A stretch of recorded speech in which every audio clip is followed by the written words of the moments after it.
Have you ever woken up feeling groggy, with a dull headache or a strange sense of pressure behind your eyes, even though you thought you got a full night's sleep?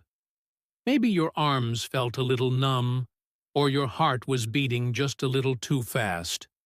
You chalk it up to aging, or maybe a bad dream. But what if I told you those little signals might be warning signs that your brain isn't as safe as you think it is? Hi there, it's good to see you. If you're over 60 or love someone who is, what I'm about to share with you could be one of the most important conversations we'll ever have. You see, I'm not just speaking to you today as a doctor who specializes in the brain. I'm speaking to you as someone who has seen too many people just like you walk into my office not realizing they were one small habit away from a life-altering stroke. Now, stroke is something most people associate with high blood pressure or heart disease, and yes, those are critical. But what's shocking is that many of my older patients who ended up with strokes had no idea that a very common, very innocent-looking habit they did every night was raising their stroke risk dramatically. And fast. I'm talking about something so simple, most people never question it. In this video, we're going to dive deep into that habit, why it's so dangerous, and what you can start doing tonight to protect your brain, your independence, and quite possibly, your life. So grab a cup of tea, settle in, and let's have an honest talk about your brain health. Let me start with a question. How do you typically wind down before bed? Maybe you watch a little television, scroll through your phone, have a small snack, or even sip a little wine to relax. Most of us fall into routines like that without thinking much of them. But the truth is, one of the worst habits for your brain, especially as you age, happens during that nighttime wind down, and it can set the stage for a stroke while you sleep. The habit I'm talking about is late-night eating, especially meals that are heavy in salt, processed carbs, or unhealthy fats. I know, it sounds harmless. Who doesn't love a little snack before bed? But here's what's really happening behind the scenes in your body when you do that. When you eat late at night, especially high-sodium or high-fat foods, your blood pressure spikes during the very hours your body is supposed to be resting and repairing. For people over 60, that's dangerous. You see, your arteries are already less flexible than they used to be. The walls of your blood vessels don't expand and contract as easily. So when your blood pressure rises while you sleep, your brain is under silent attack.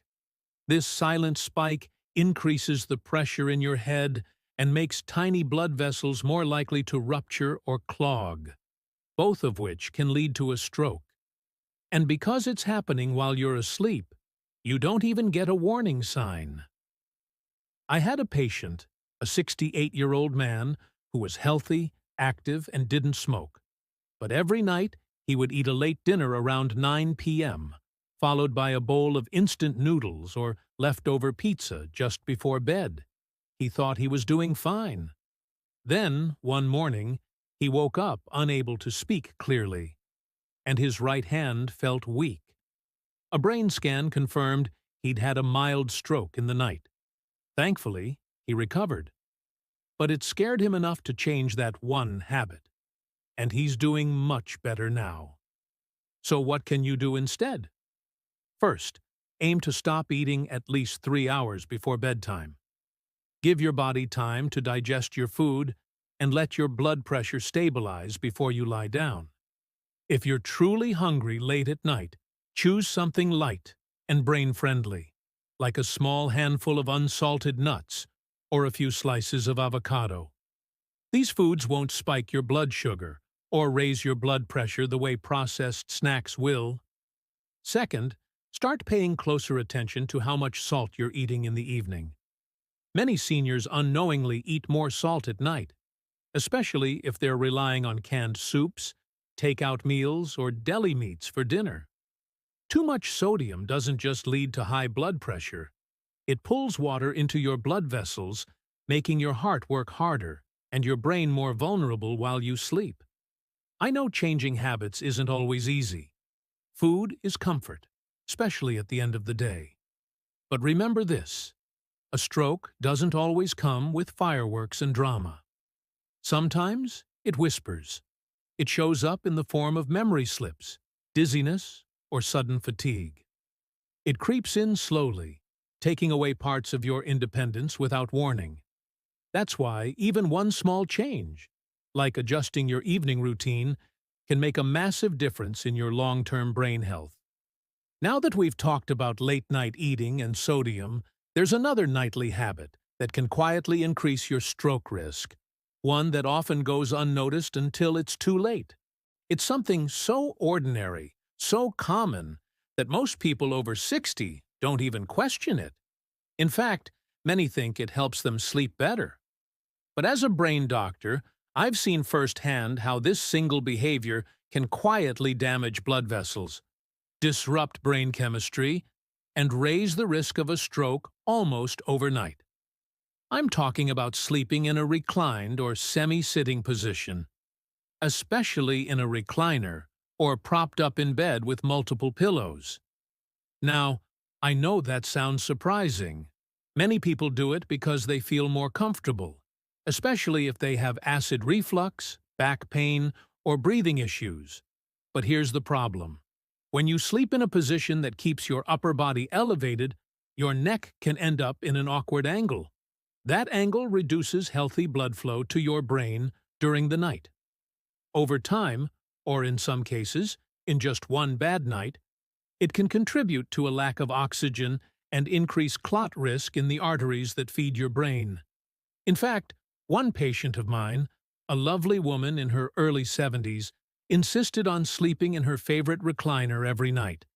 She said it helped her breathe better and kept her from coughing. But she also started waking up with dizziness, occasional confusion, and even blurred vision. After some tests and a careful look at her sleeping posture, we found that her vertebral arteries, those are the arteries that run through your neck and supply blood to your brain, were being compressed while she slept. That compression, repeated night after night, was putting her at serious risk. Once she started sleeping flat again, with a single supportive pillow and on her back or side, the symptoms improved dramatically. She even said she felt more refreshed in the morning and no longer woke up with that mental fog. You might be wondering, but what if I can't breathe well lying flat? That's a valid concern. If you have sleep apnea, chronic bronchitis, or congestive heart failure, of course those conditions need to be managed properly, often with the help of a doctor. But the key here is to avoid unnecessary elevation. You want your head and spine to be in a neutral position, not hunched or strained. Use a wedge pillow if you must, but make sure your neck isn't bent forward or turned at an odd angle. Even a small misalignment can affect the arteries that keep your brain healthy.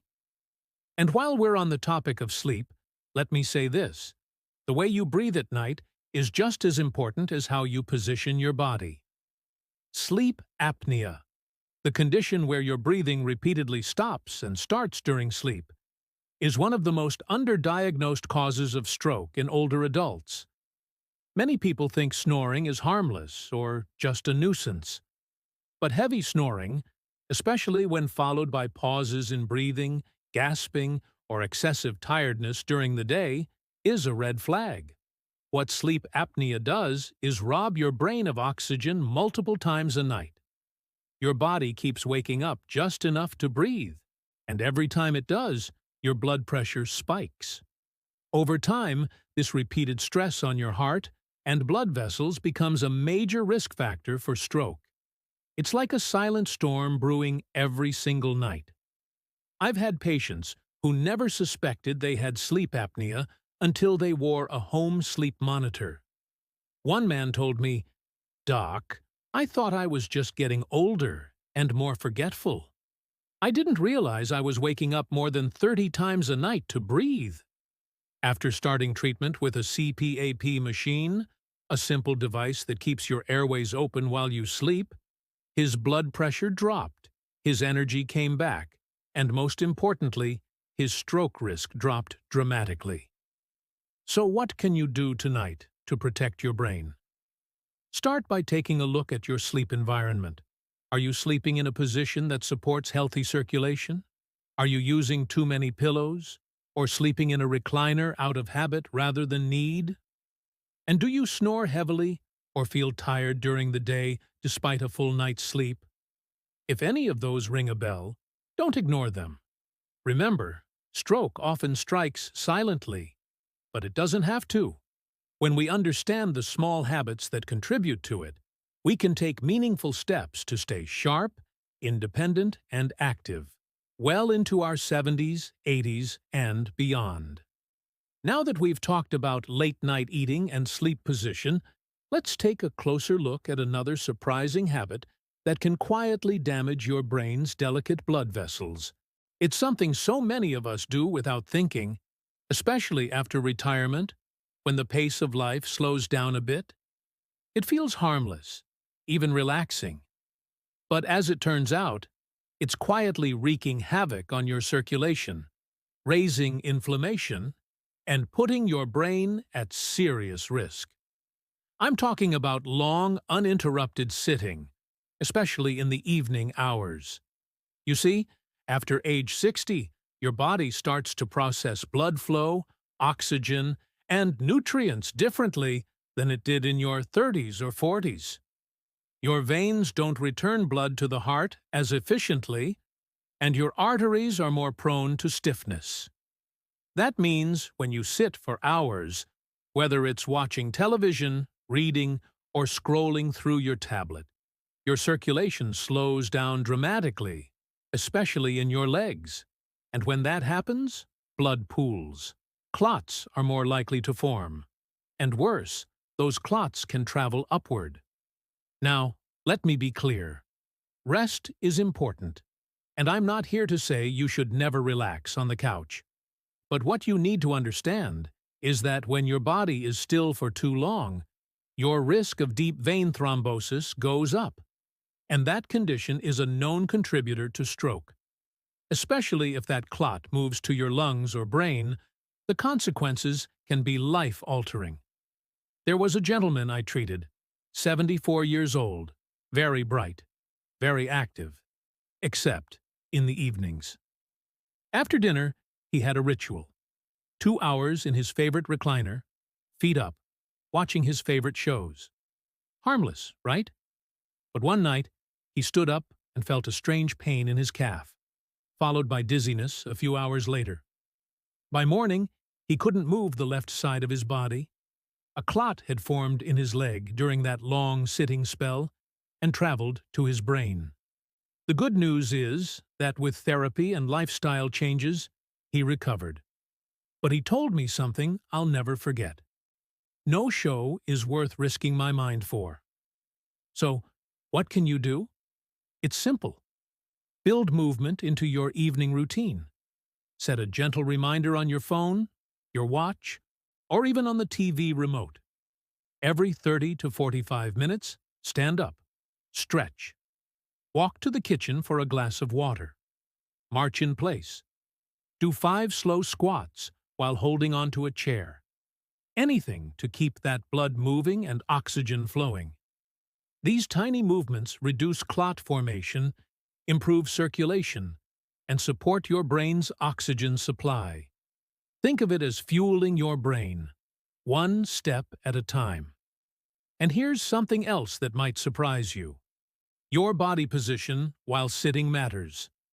Crossing your legs for long periods? That can compress the veins in your legs and restrict blood flow to your lower body. Slouching? That reduces lung capacity, meaning less oxygen gets to your brain. Over time, poor posture and shallow breathing can leave you foggy, fatigued, or worse, at higher risk of stroke. That's why I always encourage my patients to sit upright, shoulders relaxed, feet flat on the floor. It might sound small, but posture plays a huge role in how your brain receives oxygen-rich blood. And if you're doing seated activities like knitting, puzzles, or even watching your favorite old westerns, try doing some ankle rolls or toe taps. These gentle movements can help pump blood back toward your heart and brain. And don't underestimate the power of simple breathing. Yes, breathing. When you take slow, deep breaths, you're not only calming your nervous system, you're also enhancing blood flow to your brain. That's why combining movement with mindful breathing, especially in the evening, is one of the easiest and most powerful habits to reduce stroke risk naturally. So tonight, after dinner, resist the urge to sink into the couch for hours. Take a gentle stroll around the house. Do a little light stretching. Keep your body in motion, even in the smallest ways. These little efforts, done consistently, can protect your brain better than any pill ever could. Now that we've talked about what happens when you eat late, sleep in the wrong position, or sit too long without moving, there's still another powerful habit we need to talk about. It's something that might feel comforting at first, but behind the scenes, it's stirring up hidden inflammation in your body and setting the stage for a brain crisis when you least expect it.